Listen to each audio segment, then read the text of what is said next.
அனைவருக்கும் வணக்கம். நம்ம இதில் என்ன பார்க்கணும்னா டிஎன்பிசி குரூப் ஃபார் எக்ஸாம் வரக்கூடிய ஞாயிற்றுக்கிழமை வந்து தேர்வு இருக்குது இல்லையா? ஸோ இன்னும் நமக்கு 2 நாள் தான் இருக்குது. நாளைக்கு வெள்ளி, அதுக்கப்புறம் சனி, ஞாயிற்றுக்கிழமை எக்ஸாம். இன்றைக்கி விட்டுடுங்க, ரைட்டா? ஸோ இந்த 2 நாட்களில் நீங்கள் என்ன செய்யணும், என்ன செய்யக்கூடாது அப்படின்றத இந்த வேலை நம்ம வந்து ஷேர் பண்ண போகிறோம். ஸோ நீங்கள் குரூப் ஃபார் எக்ஸாம் படிச்சுட்டீங்க, வரக்கூடிய ஞாயிற்றுக்கிழமை இது வந்து தேர்வு எழுத போகிறீங்க அப்படின்னா இந்த வீடியோ முழுமையாக பாருங்கள். கண்டிப்பாக உங்களுக்கு ரொம்ப யூஸ்ஃபுல்லாக இருக்கும். அது மட்டும் இல்லாமல் நம்ம சேனல் ஃபஸ்ட் டைம் பார்த்துட்டீங்கன்னா மறக்காம சப்ஸ்கிரைப் பண்ணி அதுக்கப்புறம் வீடியோ பாருங்கள். ஓகே, ஃபஸ்ட்டு வந்து நான் ஹெல்த்துக்கு வந்து சொல்கிறேன். ஏன்னா அப்படின்னா என்ன தான் நம்ம கஷ்டப்பட்டு படிச்சிருப்போம், கண் விழிச்சு படிச்சிருப்போம், ராத்திரி பகலாக கூட படிக்கிறவங்களாம் இருப்பீங்க. ஆனால் இந்த கடைசி 2 நாட்கள்ன்றது ஹெல்த்துக்கு ரொம்ப இம்பார்ட்டன்ட் கொடுக்கணும். என்ன சார் சொல்கிறீங்க அப்படின்னா, ஸோ நமக்கு வந்து தூக்கம் ரொம்ப முக்கியம். ஏன்னா நிறைய பேர் பகல் ஃபுல்லாக படிப்பீங்க, நைட்லேயுமே பார்த்தீங்கன்னா அன்டைமில் 2 மணி விடிகாலம் 3 மணி வரைக்கும் கூட படிப்பாங்க. ஆனால் இந்த இது வரைக்கும் படிச்சிருப்பீங்க, ஓகே, நீங்கள் போன வாரம் நேற்று முதல்ல இதை கூட படிச்சிருக்கலாம். ஆனால் கடைசி 2 நாளில் தூக்கன்றது ரொம்ப ரொம்ப அவசியம். ஸோ மேக்ஸிமம் நம்ம நைட்டில் தான் தூங்குறோம். ஸோ கரெக்டாக ஒரு 10 அல்லது 11 மணிக்கே வந்து தூங்க போயிடுங்க. ஒரு 8 மணி நேரமாவது குறைஞ்சபட்சம் வந்து தூங்க பாருங்கள். கடைசி 2 நாட்களில் வந்து நல்ல தூக்கம் வந்து அவசியம். அப்படி நல்லா நீங்கள் அந்த 8 மணி நேரம் சரியாக தூங்கினா மட்டும்தான் நீங்கள் வந்து ரிலாக்ஸாகவும் உங்கள் பாடி வந்து ஃப்ரெஷ்ஷாகவும் இருக்கும், ரைட்டா? ஸோ இல்லை அப்படின்னா நீங்கள் வந்து ரொம்ப ஸ்ட்ரெஸ் கொடுத்து நைட்டெல்லாம் கண் விழிச்சு படிக்கிறீங்க, அந்த 2 நாளில் ரொம்ப வந்து உங்கள் ஃபோர்ஸ் பண்ணுறீங்க அப்படின்னா ஹெல்த்தை வந்து ரொம்ப பாதிக்கும். ஸோ கண்டிப்பாக நம்ம பிரெயினுக்கு வந்து ஆக்சிஜன்ன்றது ரொம்ப முக்கியம். இந்த ஆக்சிஜன்ன்றது நமக்கு வந்து தூக்கத்தில் தான் அதிகமாக கிடைக்கும். ஸோ தூங்கினா தான் பிரெயின் வந்து ஃப்ரெஷ்ஷாக இருக்கும்.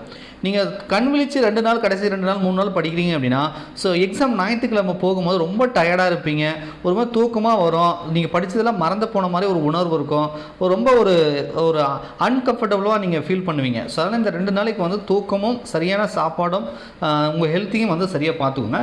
சாப்பாடு விஷயத்தில் கூட வந்து நீங்கள் லைட்டான உணவை தான் சாப்பிடணும்னு சொல்லுவாங்க.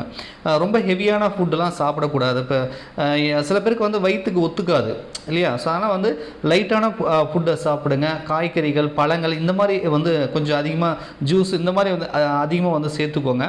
ரொம்ப ஹெவியான ஃபுட்டு உங்களுக்கு புதிய மாதிரி சொல்லணும்னா சிக்கன், மட்டன், பிரியாணி, குச்சக்கா, அது இதுன்னு கண்ணா அப்படின்னு ரொம்ப வயிற்றுக்கு ஒத்துக்காத விஷயங்களை வந்து நீங்கள் வந்து அதிகமாக வந்து சாப்பிட வேண்டாம். மசாலா ஐட்டங்களெல்லாம் தவிர்த்து விடுங்கள். அதே மாதிரி வந்து அவுட்டரில் ஹோட்டலில் போய் அங்கங்கே ஒத்துக்காத சாப்பாடெல்லாம் சாப்பிட வேண்டாம். ஏன்னா சில பேருக்கு வயிற்று பிரச்சனை வந்துச்சுன்னா ஞாயிற்றுக்கிழமை ஏதாவது உடம்பு சரியில்லாமல் போச்சுன்னா என்ன பண்ணுவீங்க? ஸோ ஹெல்த்தை வந்து இந்த 2 நாட்கள் வந்து எந்த அளவுக்கு நம்ம வந்து நம்ம உடம்பையும் நம்ம மனசையும் பத்திரமா பார்த்துக்க முடியுமோ அந்தளவுக்கு பத்திரமா வந்து பார்த்துக்கோங்க. சாப்பாட்டுலேயுமே கவனம் தேவை அப்படின்றத நீங்கள் தெரிஞ்சுக்கோங்க. சரியான நேரத்துக்கு தூங்குங்க, சரியான டயத்துக்கு வந்து சாப்பிடுங்க, ரைட்டா?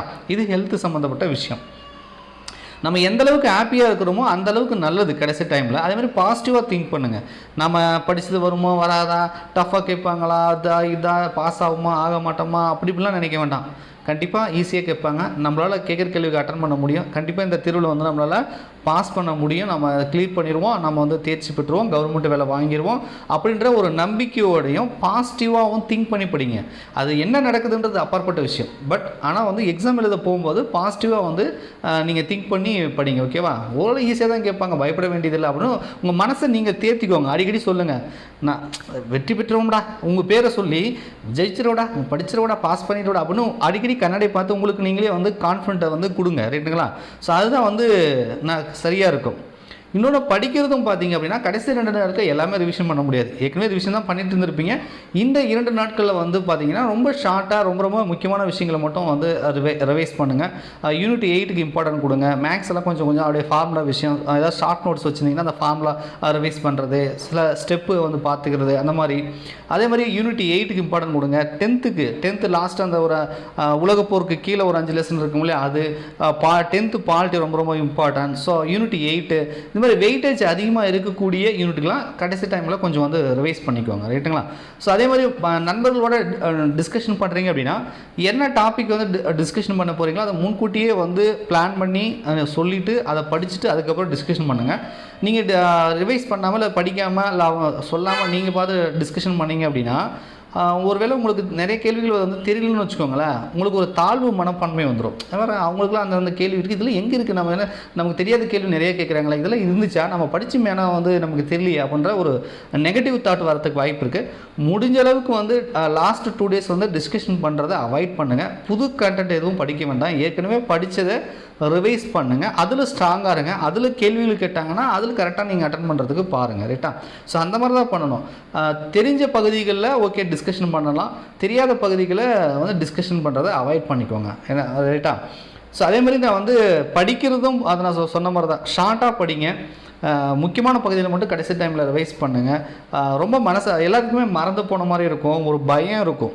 ஐயோ என்ன, ஏன்னா புதுசாக ஃபஸ்ட் டைம் எழுதுறவங்களுக்கு வந்து ஒன்றும் பிரச்சனை இல்லை. ஆனால் ஏற்கனவே ஒரு முறை அட்டன் பண்ணி ஃபெயில் ஆனவங்க, லாஸ்ட் ஒரு மார்க் ஒரு கட் ஆஃப் 2 கட் ஆஃபில் விட்டவங்க, இல்லை இப்போ குரூப் 2ல் வந்து ரீச்டு கேண்டிடேட்டாக வந்து கிடைக்காதவங்க, அல்லது ப்ரிலிமினரி எக்ஸாம் அட்டன் பண்ணி மெயின்ஸில் விட்டவங்க. ஸோ இது மாதிரி அதாவது அடுத்த சான்ஸ் இதுதான், இந்த சான்ஸ் நம்மளால் மிஸ் பண்ணக்கூடாது. நம்ம ஏற்கனவே எட்ஜில் வந்து நம்ம வந்து கை நிலைமை போயிடுச்சு, இதுதான் நமக்கான சான்ஸு, இந்த தேர்வில் நம்ம கண்டிப்பாக வந்து வெற்றி பெற்றே ஆகணும் அப்படின்னு நினைக்கிறவங்களுக்கு கண்டிப்பாக ஒரு மாதிரி ஸ்ட்ரெஸ்ஸும் ஒரு ப்ரெஷரும் இருக்கும். ஏன்னா ஏற்கனவே நீங்கள் வந்து ரிலேஷன் சைடில் ஒரு எக்ஸாம் பாஸ் பண்ணியிருக்கீங்க, கிளியர் பண்ணியிருக்கீங்க, கடைசி கட்டத்தில் போயிட்டு நீங்கள் ஜாப் உங்களுக்கு கிடைக்கல, கண்டிப்பாக இந்த எக்ஸாம் நீங்கள் வந்து கிளியர் பண்ணியிருக்கீங்க, உங்களால் முடியும்னு சொல்லி அவங்களும் நம்பிக்கையாக இருப்பாங்க. ஸோ நீங்களும் வந்து அவங்களுக்கு முன்னாடி வந்து ஜெயிச்சு காட்டணும், இந்த எக்ஸாம் நான் பாஸ் பண்ணிடுவேன், கிளியர் பண்ணிடுவேன் அப்படின்னு வந்து வாக்குறுதி கொடுத்துருக்கலாம், அல்லது வந்து நீங்கள் அந்த மாதிரி மனசில் நினச்சி வெறிக்கொண்டு படிச்சிருப்பீங்க. ஸோ உங்களுக்கு வந்து கண்டிப்பாக நிறைய ப்ரெஷர் இருக்கும். என்னதான் நமக்கு வந்து ப்ரெஷர் இருந்தாலும் நம்ம ஜெயிச்சு காட்டணும்னு நம்ம நினைச்சாலும் வந்து நடக்கிறது தான் நடக்கும், ரைட்டா? ஸோ அதனால் மனசை போட்டு குழப்பிக்க வேண்டாம், பி கூல், ரிலாக்ஸாக இருங்க, ஹாப்பியாக இருங்க, சந்தோஷமாக ஞாயிற்றுக்கிழமை போயிட்டு வந்து எக்ஸாம் அட்டன் பண்ணுங்கள். இந்த கடைசி நாளில் 2 நாள் வந்து மனசை போட்டு ரொம்ப மனசுக்கும் சரி ஹெல்த்துக்கும் சரி ரொம்ப வந்து ஸ்ட்ரெஸ் கொடுக்காதீங்க, போஸ்ட் பண்ணாதீங்க, பி கூலாக இருங்க. ஏன்னா இவ்வளோ நாளாக நீங்கள் வருஷக்கணக்காக மாதக்கணக்காக படிச்சிங்க இல்லையா? ஸோ அதுவே உங்களுக்கு வந்து போதுமானது. கடைசி 2 நாளில் படிக்கிறது தான் அங்கே ஒன்றும் பெரிய மாற்றங்களை கொண்டு வர போகிறது கிடையாது. படித்ததை ரிவைஸ் பண்ணி ரீகால் பண்ணால் மட்டும் போதுமானது, ரைட்டா? ஓகேப்பா, உங்களுக்கு ஒரு சில ஆலோசனைகள் கடைசி டைமில் சொல்லணுன்றதுக்காக இந்த வீடியோ நாங்கள் மேக் பண்ணோம். வீடியோ பிடிச்சதை மறக்காமல் லைக் பண்ணுங்கள். ஸோ நீங்கள் இப்போ எந்த மனநிலையில் இருக்கீங்க அப்படின்றத மறக்காமல் கமெண்ட்ஸில் கமெண்ட் பண்ணுங்கள். இல்லை மற்ற நண்பர்களுக்கு நீங்கள் ஏதாவது அட்வைஸ் பண்ணணும் அப்படின்னாலும் கமெண்ட்ஸில் சொல்லுங்கள். கண்டிப்பாக மற்ற நண்பர்கள் வந்து கமெண்ட்ஸை செக் பண்ணுவாங்க, அவங்களுக்கும் அது ரொம்ப யூஸ்ஃபுல்லாக இருக்கும். வீடியோ பிடிச்சதை மறக்காமல் லைக் பண்ணுங்கள். நன்றி, வணக்கம்.